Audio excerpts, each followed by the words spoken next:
Do you feel like menopause is coming on too hot and heavy, or maybe too early? Or perhaps you want to learn how to prevent your menopause from having that experience of too early and too severe? Hi, I'm Dr. Patricia Mills. I'm a holistic medical doctor with a root cause approach to health, and welcome to the Wild Wisdom Show. Today, we're going to be talking about understanding menopause, early onset, and severe symptoms, root causes revealed. So, we're going to be getting into those root causes that are both fixable and non-fixable so that we can better understand why it is that some of us experience menopause at a much earlier age and more severely than others. And the good news is that there's many things that you can do to change your experience, whether you're going through it now or in the future, regardless of what your mother or grandmother went through. So this is really great news according to fairly recent research. First, I want us to all be on the same page in terms of what is considered to be a too early menopause or a menopause that is having problems. So, for example, the definition of a too early menopause, it's called premature ovarian insufficiency, and that's determined as menopause that is experienced before the age of 40. Now, remember, menopause by definition is when you've had no menstruation for over 12 months, and there isn't another reason, like, for example, you're on a birth control pill that is suppressing your menstruation. Early menopause is considered to be the ages between 40 and 45. The average age of what's called natural menopause is 52 years, and that can range from 40 years all the way through to 58 years of age. And then there's what's called surgical and medical menopause, which can happen at any age, and we're going to go into what that means. So, first, let's talk about root causes. So, the fixed versus fixable is one way that I like to think about it. So, fixed root causes are non-modifiable. So, these are things that have happened or are part of our tissues in our DNA, and there's not much we can do about that. So, for example, with premature ovarian insufficiency, menopause before the age of 40, and your natural menopause, so and at any age menopause, your genetics have a strong role, but they are not the be all and end all. So I want to put it out there that the age at which your mother and grandmother went through menopause is important information, but it's not going to dictate your life experience. But it is good to know because it will influence it. And there's certain genetic conditions like Turner syndrome or Fragile X syndrome where it's such a strong determinant that it's probably not going to be something that you can modify too much. But if you don't have a strong genetic history that really causes an early menopause, then we can shift the age of onset of menopause through the modifiable or fixable factors, which is really good to know. Other non-fixable factors in the sense that, if you're heading into menopause, this is your previous history of if you've had an early onset menstruation. So if you got your menstruation, your period before the age of 11, you're more likely to have an earlier menopause. And that has to do with the fact that menopause essentially happens when our ovaries run out of eggs. So when you have an earlier menstruation, you're going to be going through that ovarian supply faster. Interestingly, not having had any children also puts you at an increased risk for earlier menopause. And that has to do with the fact that when you have children, when you're pregnant, for example, your body puts ovulation on hold. So it holds on to that egg supply. But if you have more than 2 children, you start to get an increased risk for an earlier menopause again. We're not really sure why that is. Maybe it has to do with the stress, right? And the hormone imbalances that can happen if we're not taking care of ourselves, for example. And we're going to be talking about what that might look like in terms of taking care of ourselves to ensure that we do experience menopause at our natural age and not too early and not too severely. As I mentioned before, you can have surgical menopause at any age. And what that means is if you have surgery removing either both ovaries, one ovary, or the uterus, or a combination of these. So, for example, sometimes women will have their uterus removed and they have to have their ovaries removed at the same time because there's existing active cancer in it.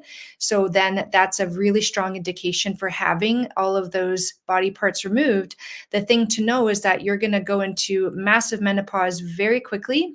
And the research is strong that considering hormone replacement therapy is a really good idea, because that sudden loss of hormones from the ovaries can really wreak havoc on our experience, as well as the health of our tissues, from the brain to the heart to the joints.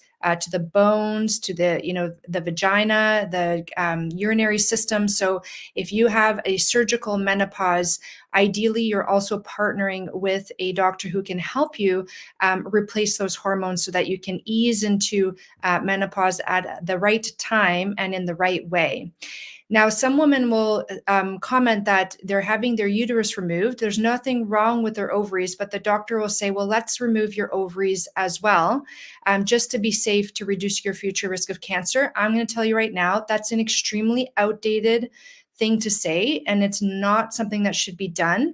The risks of removing your ovaries, if you don't have an active cancer in there, far outweighs the benefits, unless you have a very strong family history of a specific kind of cancer, like the BRCA1 or BRCA2 genes, for example.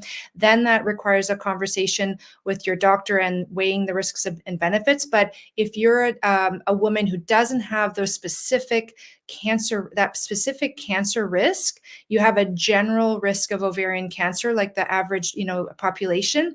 It's not, I'm going to say it, it's not worth removing your ovaries, because you're going to run into issues with loss of those ovarian hormones. And if you choose to go that route, what you want to do for sure is link up with a hormone specialist who can help, again, supplement those hormones to ease your transition into menopause and protect your tissues from that loss, that very early, quick loss of estrogen. Interestingly, if you have one ovary removed, or if you just have your uterus removed, that can also affect the blood flow to the ovaries. So removing the uterus can affect the blood flow to the ovaries. I'm saying that again because sometimes people think that, oh, I've just had my uterus removed, my ovaries are fine, I'm not going to have my menopause or my hormone health affected.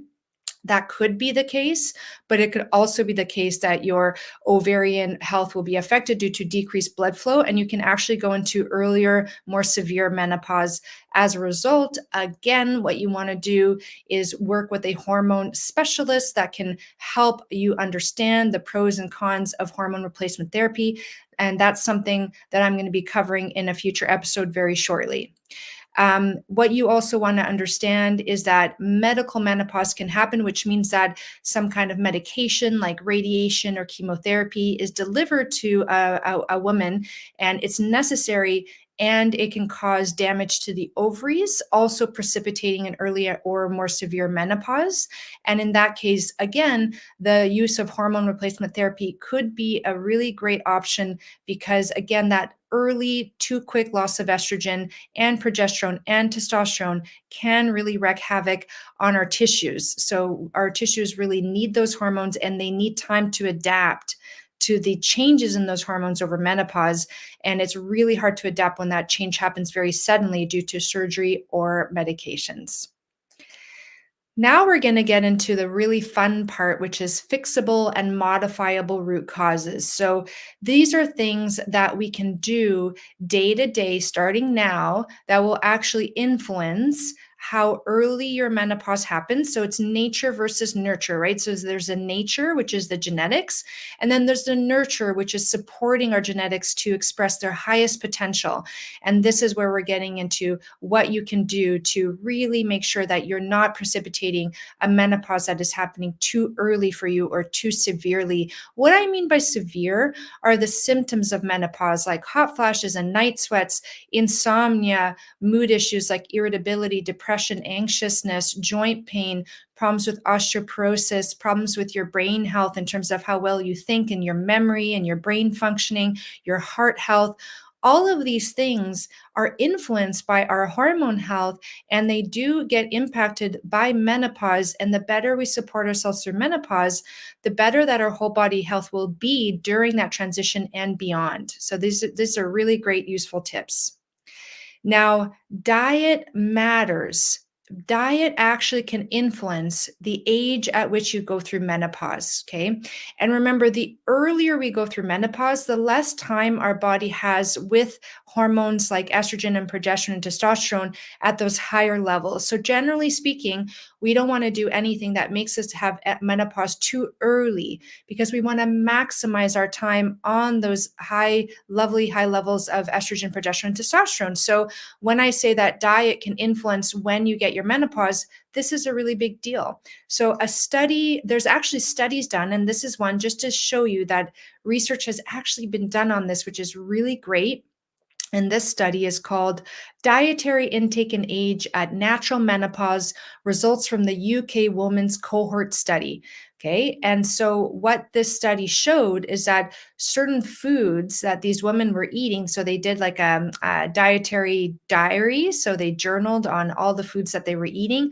And the researchers went in and took a look what were the foods that were most commonly associated with early versus later menopause. And interestingly, they found that eating chicken delays menopause by about 5.2 years per portion per day. So, isn't that interesting? And eating fish delays menopause by 3.3 years per portion per day. So, including healthy sources of protein like poultry and fish seems to be beneficial for your hormone health in that age at menopause onset, which is so fascinating. Another really great finding was that eating legumes, and I'll go into what that means, delays menopause by about almost a year per portion per day. And legumes include beans, soybeans, chickpeas, peanuts, lentils, and peas. So, all of these really great sources of fiber and healthy starchy carbohydrates can be quite beneficial for hormone health and protecting your menopause onset. Later menopause was also seen in those people who were having foods that had higher levels of vitamin B6 and zinc. And they actually delayed years by zero point 0.6 and zero point 0.3 years, respectively, per milligram of content in the foods.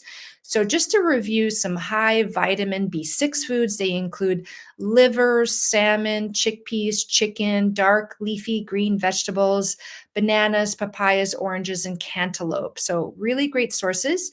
If you're thinking of supplementing with vitamin B6, don't go over 50 milligrams per day because you can overdose vitamin B6 and get what are called neurological symptoms of numbness and tingling and changes in sensation because it affects your nervous system. So just don't overdo it. So that's important to know. Same thing with zinc. Foods high in zinc include oysters and beef and crabs, sardines, pumpkin seeds, and oats. And from a daily perspective, you don't really want to be supplementing anything more than 15 milligrams a day of zinc if you're taking it in supplement form. Higher doses, you can start to run into issues with your copper zinc balance. And so keeping it at that 15 milligrams per day dose seems to be a very safe range for regular daily dosing. What was interesting is that eating more refined foods like refined pasta and white rice showed an earlier onset of menopause.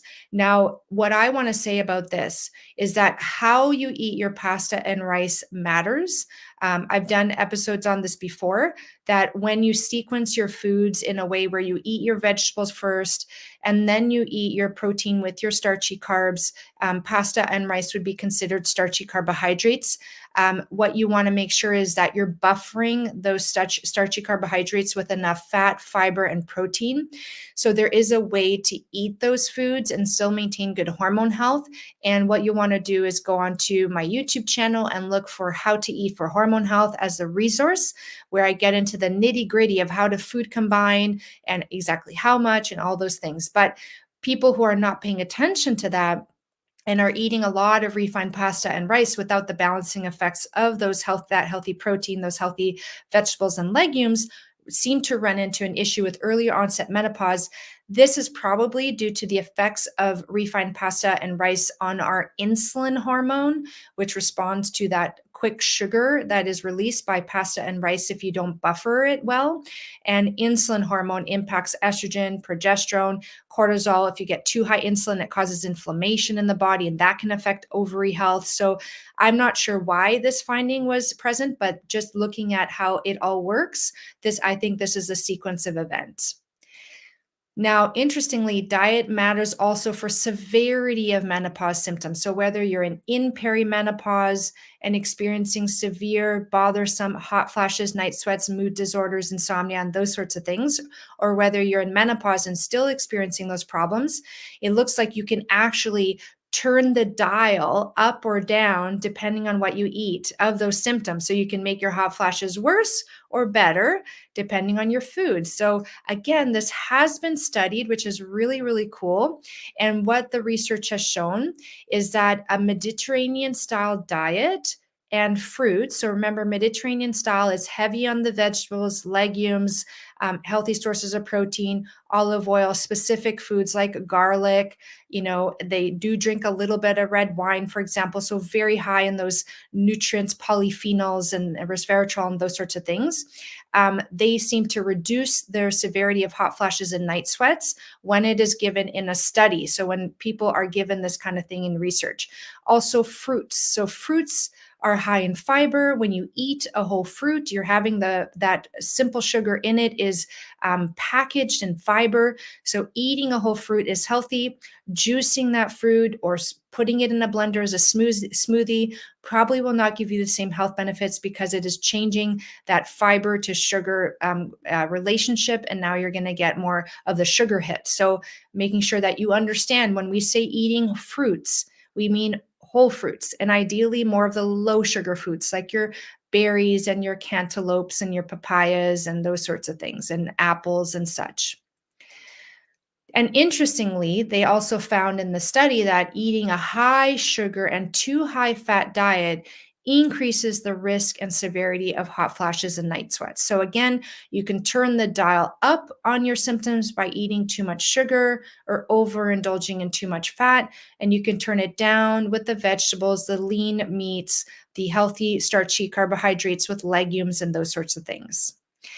Overall, there's actually been quite a few studies done on this, and the studies show that in general, what we would call and what they call in research a pro-inflammatory diet will give you more symptoms. So pro-inflammatory is generally speaking those refined sugars, those food additives. If, for example, in ultra-processed foods, they are all causing inflammation, whereas fiber-rich vegetables like leafy greens, especially, and cruciferous vegetables and soy, especially. So cruciferous vegetables are vegetables in the brassica family, which are cauliflower, cabbage, broccoli, Brussels sprouts, kale, mustard greens, arugula. There's a lot of vegetables in that family, and they seem to have a very special makeup, like nutrient profile that seems to really help with hormone health.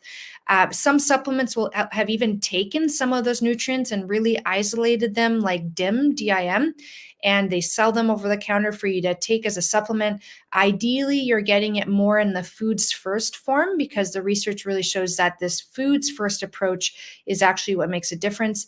And interestingly, soy does help quite a bit actually for hot flashes and night sweats. Eating soy, like half a cup of soybeans a day over 12 weeks, was found to be quite beneficial in addition to a very plant-rich diet. However, what I would say is that given the conditions of soy these days, focus on organic soy and ideally non-genetically modified. We are just not sure how that's interacting with our system. And definitely soy is one of the most heavily sprayed crops. So you want it to be organic. So you don't want to run into issues. And we're going to be getting into what those issues could be. So those fiber-rich vegetables, beans, and fruits seem to give us less symptoms. So, just thinking about how you can modify your diet to turn the volume of what you're experiencing up or down. So the goals that the research has really pointed out for us is that we want to have about 30 grams of fiber per day Vegetables, we want to hit about 6 to 9 servings per day, which means you do have to add some to your breakfast in order to hit your target. So you spread it out through breakfast, lunch, and dinner. And fruits between 2 to 3 servings a day, not much more than that, or else we do start running into issues with too much of that fruit sugar in our diet. But 2 to 3 servings a day, our body can handle it as long as it's in that packaged fiber in its whole form.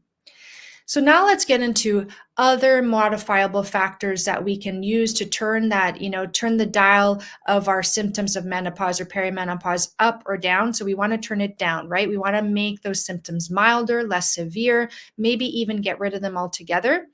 And so what's really interesting in the research is that this is very, very cutting edge stuff, but we're showing that when people have inflammation in their gut, and I'm going to talk about what can cause inflammation in the gut, it can actually cause the ovaries to become inflamed. And it seems like it may be because the gut and the ovaries are really, really close together. Like physically, they're located very close to each other. And also the blood supply between them, they get blood from each other. So we want to make sure that we are minimizing inflammation in our gut, because if you inflame the ovaries, you damage them.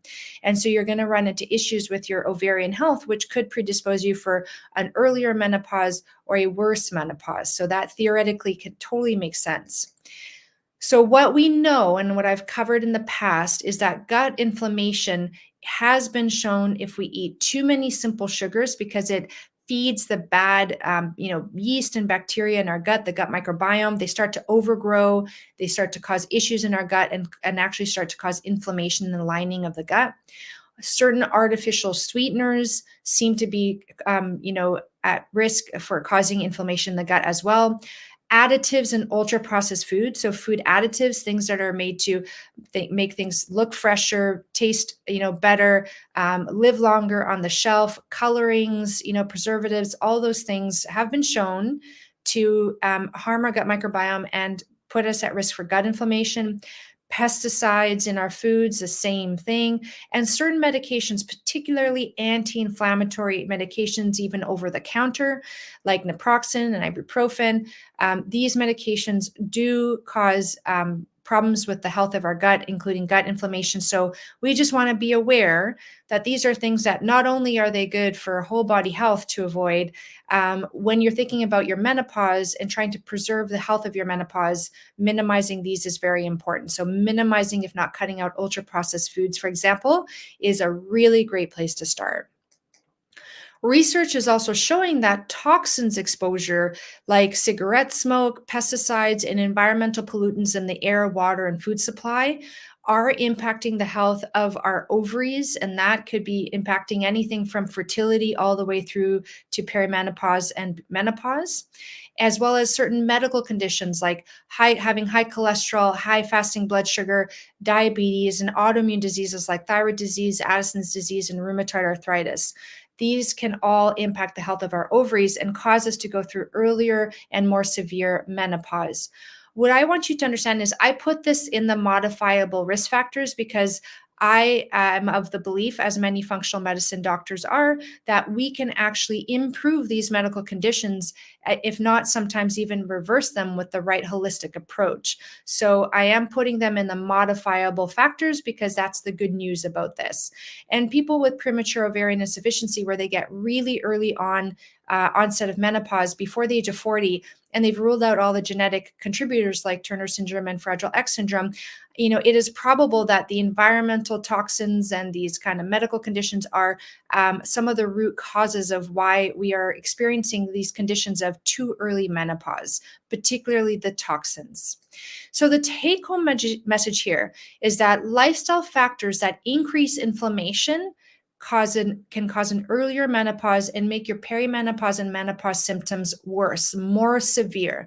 So anything that you can do to lower inflammation in your body through lifestyle, like diet, activity, stress, exercise, all those things, modulating your inflammatory system so that you get a lower inflammation in the body, will also lower the the severity of symptoms of your menopause.